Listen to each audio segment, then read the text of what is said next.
Assalamualaikum warahmatullahi wabarakatuh. Puji syukur kehadirat Allah Subhanahu wa Ta'ala yang atas berkat rahmat, berkat dan hidayahnya sehingga kita bisa berkumpul untuk melakukan sesi presentasi dalam keadaan sehat walafiat. Tak lupa sholawat serta salam semoga selalu tercurahkan kepada junjungan Nabi kita semua, Nabi Muhammad SAW. Pada kesempatan kali ini, kami dari kelompok audit yang beranggotakan Marlina, Ai Halimah, Afi Yulesi, Epifania Deborah, Korifatul Bidayah, Besnia, Eti Sugiati akan mempresentasikan tentang tugas penelitian kami yang berjudul Group of Case. Tak lupa kami ucapkan terima kasih kepada Rektor Universitas Dina Sarjana Informatika, yaitu Bapak Dr. Muhammad Wahyudin, MM, MKom, MPD, serta dosen pengajar kami, Bapak Andiryanto, SEMM, dan teman-teman semua yang telah meluangkan waktu, tenaga, dan pikirannya, sehingga tugas ini bisa selesai dengan baik dan tepat waktu. Untuk selanjutnya, lanjut ke pembahasan pertama yang akan dibahas oleh saya sendiri. Untuk latar belakang masalahnya adalah kas adalah alat pembayaran. Kas adalah alat pembayaran yang siap dan bebas dipergunakan untuk membiayai kegiatan umum perusahaan. Siap berarti perusahaan harus menyediakan kas yang cukup untuk membiayai pengeluaran perusahaan yang tak terbuka. Bebas berarti perusahaan bebas menggunakan kas untuk biaya yang harus dikeluarkan perusahaan. Kas juga merupakan aktivitas yang paling likuid. Dan untuk selanjutnya oleh Ai Halimah. Deskripsi kas dan setara kas. Di dalam perusahaan, kas adalah unsur yang paling penting dan hampir seluruh aktivitas perusahaan tidak dapat dipisahkan oleh kas. Kas adalah salah satunya akun yang termasuk dalam beberapa siklus, dan kas merupakan bagian dari setiap siklus kecuali siklus persediaan dan siklus pergudangan. Kas didefinisikan sebagai alat pembayaran siap dan bebas dipergunakan untuk membiayai kegiatan umum perusahaan. Sedangkan untuk setara kas adalah investasi yang sifatnya sangat likuid, berjangka pendek, dan yang dengan cepat dapat dijadikan kas dalam jumlah tertentu tanpa menghadapi risiko perubahan nilai yang signifikan. Selanjutnya akan dilanjutkan oleh Afi Yuliasi. Ada beberapa jenis kas di dalam perusahaan, yaitu 1. Petty cash atau kas kecil, yaitu kas dalam bentuk uang tunai yang disiapkan oleh perusahaan untuk membayar berbagai pengeluaran yang nilainya relatif kecil dan tidak ekonomis bila membayarnya dengan cek. Yang kedua yaitu cash in bank, yaitu uang yang disimpan oleh perusahaan di rekening bank yang jumlahnya relatif besar dan membutuhkan keamanan yang lebih baik.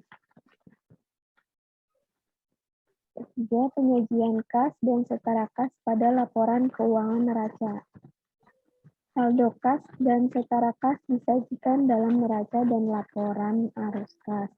Mutasi antar pos kas, dan setara kas tidak diinformasikan dalam laporan keuangan karena kegiatan tersebut merupakan bagian dari manajemen kas dan bukan merupakan bagian dari aktivitas operasi, investasi, pendanaan, dan transitoris pada laporan arus kas. Selanjutnya akan dibacakan oleh Tania. Transaksi yang keempat adalah transaksi yang terjadi pada kas dan setara kas. Pertama, penerimaan kas. Penerimaan kas itu ada pendapatan, aset, kewajiban, dan ekuitas. Yang kedua, pengeluaran kas. Ada beban, aset, kewajiban, dan ekuitas. Kelima, fungsi dari kas dan setara kas, yaitu yang pertama, fungsi pencatatan piutang. Berfungsi sebagai pencatatan berkurangnya piutang dengan diterimanya pelunasan piutang dari debitur. Yang kedua, fungsi penerimaan surat, yaitu sebagai penerima surat dari debitur yang berisi surat pemberitahuan dan cek. Yang ketiga, fungsi penyimpanan kas.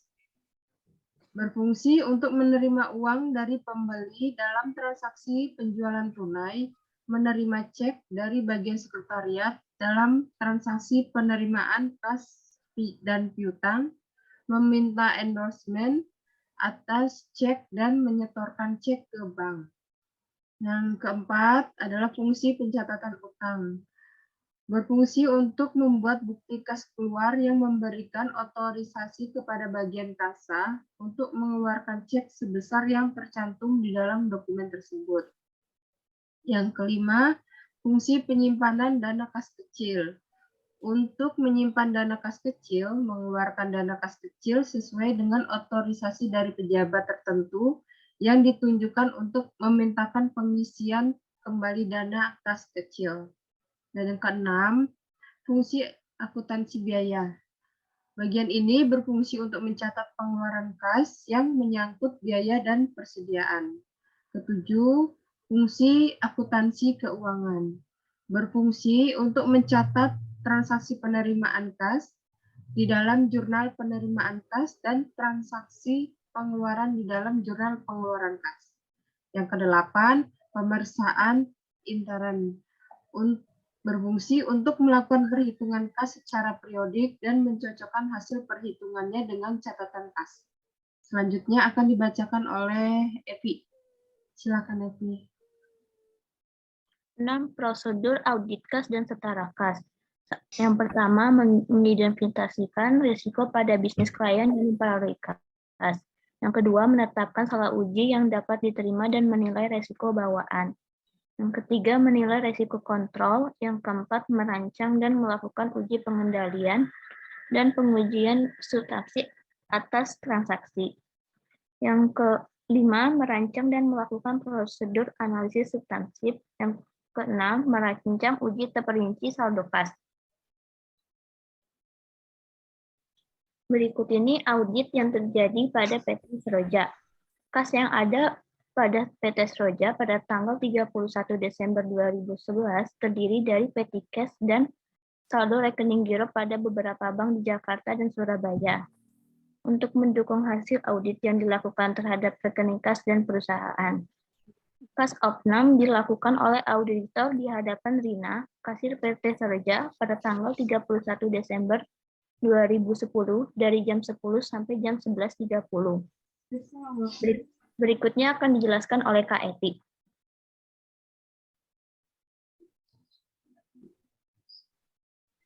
Berikut ini adalah hasil perhitungan kas yang dilakukan oleh auditor KAP Inco. Ada uang kertas 50.000, 1 lembar, total 50.000. Ada uang kertas 20.000, 2 lembar, total 40.000. Uang kertas 10.000, 5 lembar, total 50.000. Uang kertas 5.000, 10 lembar, total 50.000. Uang kertas 1.000, 20 lembar, totalnya 20.000. Uang kertas 500 perak, 20 lembar, totalnya 10.000. Dan uang kertas 100 perak, 20 lembar, 2.000. Total keseluruhan uang kertas ada 222.000. Kemudian ada uang logam 1.000 perak, 0 lembar, dan jumlahnya 0. Uang logam 500 perak, 10 lembar, jumlahnya 5.000. Uang logam 100 perak, totalnya 0 lembar, jumlahnya 0. Uang logam 50 perak, totalnya 0 lembar, jumlahnya 0. Uang logam 25 perak, 0 lembar, dan jumlahnya 0. Total keseluruhan uang logam adalah 5.000. Cek dan wesel pos harus disetor 0. Cek mundur 53.000, pengeluaran kas yang belum diremburs 580.000, uang muka pegawai atau bon sementara 158.000, total keseluruhannya 783.000. Saldo per audit 227.000, saldo per buku 235.000, perbedaannya 8.000. Selanjutnya ada jurnal penyesuaian 31 Desember 2013. Yang pertama kelebihan kas 8.000 di debit dan kas 8.000 di kredit. Selanjutnya akan dilanjutkan oleh Kori. Kesimpulan dari presentasi kami adalah kas merupakan dana yang disiapkan suatu perusahaan untuk membiayai kegiatan yang nominalnya relatif kecil dan rutin. Kas merupakan dana likuid yang mudah untuk digunakan, berfungsi untuk mendanai kegiatan yang mendadak yang harus segera didanai kegiatannya. Karena dananya yang bersifat likuid dan mudah dipindahtangankan, harus ada pencatatan transaksi kas yang menggunakan metode tetap atau fluktuatif. Untuk alur kas, biasanya perusahaan menentukan anggaran berapa dana yang disediakan untuk kegiatan yang menggunakan kas kecil. Ada staf yang mengurus kas dan memberikan uang tunai kepada transaksi yang telah diajukan dan disetujui oleh pimpinan. Dana tersebut juga rentan terjadinya penyelewengan, maka dari itu dana kas kecil harus menggunakan prosedur pencatatan agar mengetahui berapa jumlah yang telah digunakan untuk kegiatan yang menggunakan kas, juga menghitung berapa uang yang tersisa, apakah sudah sesuai dengan pencatatannya. Untuk terhindar dari terjadinya penyelewengan menggunakan kas, maka diberlakukannya audit. Audit kas juga berfungsi untuk mengidentifikasi resiko, dikarenakan kas adalah aset yang rentan. Dari hasil audit yang dilakukan di PT Seroja, terdapat LPJ yang belum diselesaikan pada kegiatan yang menggunakan kas, dan juga pemakaian bon sementara yang belum terselesaikan. Terdapat juga kelebihan uang tunai pada saat kas opname sebesar 8.000. Bisa kita lihat bahwa kegiatan audit berfungsi untuk mengetahui bagaimana kas berjalan di PT Seroja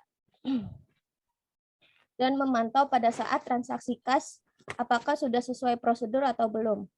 Dan saran untuk PT Seroja dalam pengelolaan kas adalah: pertama, untuk penggunaan kas sebaiknya tidak terdapat pemakaian kas kecil yang belum dirembes untuk menghindari terjadi tidak balance antara uang tunai pada saat kas opnam dan pencatatan kas kecil. Yang kedua, sebaiknya sebelum pemeriksaan oleh audit, tidak ada lagi bon sementara yang masih menggantung. Penggunaan bon sementara sebaiknya harus segera diselesaikan. Demikian presentasi dari Demikian kami. penjelasan yang bisa kami sampaikan. Kami mohon maaf apabila dalam penjelasan ada tutur kata dan tindakan yang kurang berkenan. Dengan ini, presentasi kami tutup dengan mengucapkan alhamdulillahirabbil alamin. Wabillahi taufiq wal hidayah. Wassalamualaikum warahmatullahi wabarakatuh. Waalaikumsalam warahmatullahi wabarakatuh.